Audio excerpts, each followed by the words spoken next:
La siguiente etiqueta que vamos a conocer es la etiqueta div. La etiqueta div es una etiqueta de bloque, a diferencia de span. Div.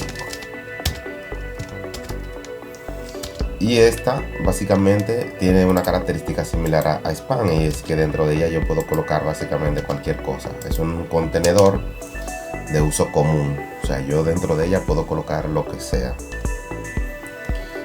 Vamos a ponerle aquí, ponerle un texto y que sea visible.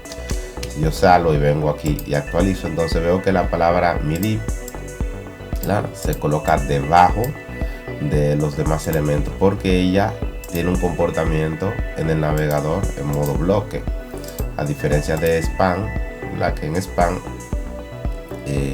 se coloca uno al lado del otro elemento si es de línea, o sea, los elementos de línea se van a emparejar al lado de span.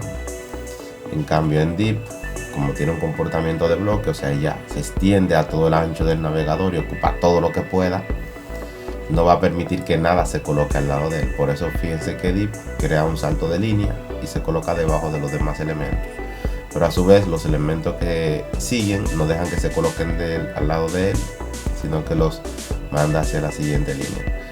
Ese div, como yo decía hace un momentico, tiene la similitud con el span de que son etiquetas de uso genérico, o sea, dentro de esas etiquetas yo puedo colocar cualquier cosa.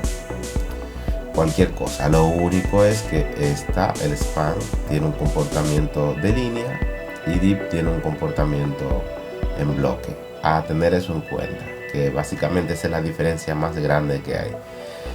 Una observación es que span es una etiqueta